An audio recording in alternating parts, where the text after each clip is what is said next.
ഒരു public pressure കൊണ്ട് നമ്മുടെ സംവിധാനങ്ങളൊക്കെ ശരിയായി പ്രവർത്തിക്കാൻ തുടങ്ങുന്നു എന്നുള്ളതിൻ്റെ ഒരു സൂചനയാണോ? എനിക്കങ്ങനെയൊന്നും തോന്നുന്നില്ല.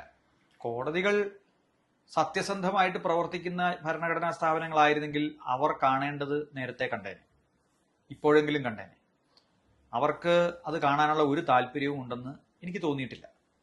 ഈ രാജ്യത്ത് നടന്ന എത്രയോ വലിയ അനീതികൾ കോടതികൾ കണ്ണടച്ച് ഇരുട്ടാക്കുകയും അവർ കണ്ടില്ല എന്ന് നടിക്കുകയും ചെയ്തിട്ടുണ്ട്. കർഷക സമരത്തിന്റെ കാര്യത്തിൽ ഒരു കേസും ഉണ്ടായിരുന്നില്ല. അവര് നേരെ സമരം ചെയ്യുമായിരുന്നു. അവർ ഡൽഹി വളഞ്ഞ് അവർ ഡൽഹിയെ എന്താ പറയുക, അക്ഷരാർത്ഥത്തിൽ അത് അവർ കീഴടക്കി, സ്തംഭിപ്പിച്ചു.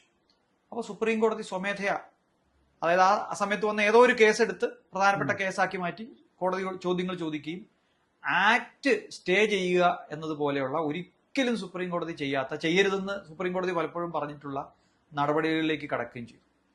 അത് താടിയുള്ളപ്പനെ പേടിയുള്ളൂ എന്ന് അന്ന് ട്രോളുകൾ വരികയുണ്ടായി. അപ്പോൾ ഫ്രീസ് ചെയ്യുന്നുള്ള വാക്കാണ് ഉപയോഗിച്ചത്. അപ്പോൾ ഒരിക്കലും സാധ്യമല്ലല്ലോ. ഭരണഘടനാപരമായിട്ട് നോക്കിയാൽ ഒരു ആക്ട് പാർലമെന്റ് പാസ്സാക്കിയാൽ അതിന്റെ വെറാസിറ്റി പരിശോധിച്ച് അത് പ്രാഥമികമായിട്ട് തെറ്റാണെന്ന് കാണുന്നവരെ ആ ആക്ട് നിലനിൽക്കണം എന്നാണ്. അപ്പൊ സുപ്രീം കോടതി ശരിക്കും പറഞ്ഞാൽ പേടിച്ചു.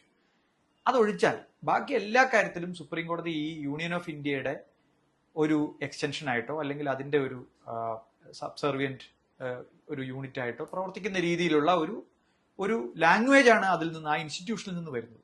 അങ്ങനെ വരുമ്പോൾ പൊടുന്നനെ കോടതികൾ നന്നായി ഇതെല്ലാം കണ്ട് എന്നെനിക്ക് തോന്നുന്നില്ല.